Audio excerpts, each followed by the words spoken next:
Welcome to the third video in creating your professional portfolio. This video will provide you with recommendations for the types of evidence you can use to document your work in your professional portfolio. As noted in the first video, your faculty professional portfolio is a long-term project for you to critically self-reflect upon your work as a faculty member at SLCC. It is also, however, a persuasive genre of writing in which your critical self-reflection and self-assessment are meant to persuade your audiences of your value to the college. This persuasion takes place through a balanced interaction of narrative and evidence. But first, what is evidence? Evidence is that which tends to prove or disprove something, grounds for belief, or proof. There are many different types of evidence, ranging from physical evidence to personal experience. Basically, evidence is anything that supports a claim.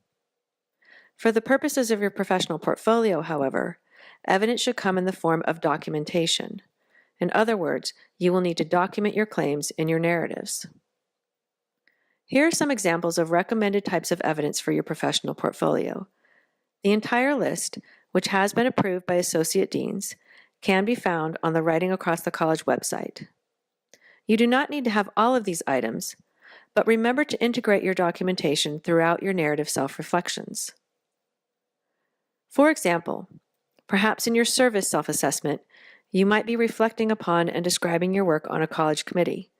You might write, "During this academic year, I served on the Faculty Senate APAFT committee as an at-large faculty member. On this committee, we worked on issues of the faculty evaluation process and sabbatical leave policy. We met regularly and submitted several proposals to the Faculty Senate for consideration." In this single paragraph, there are several claims that you can document.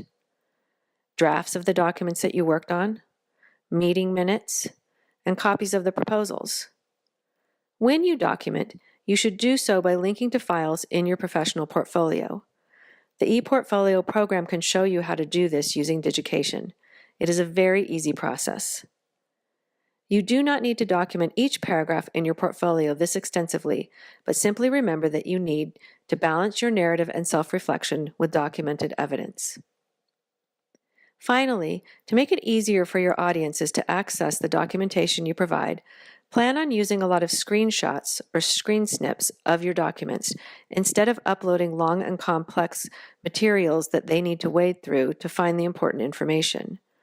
There will be instances, no doubt, that you want to upload a longer document, but in addition to doing that, snip elements of those longer documents to focus on, save them as PDF files, and link them to your narratives. This is the end of the third video.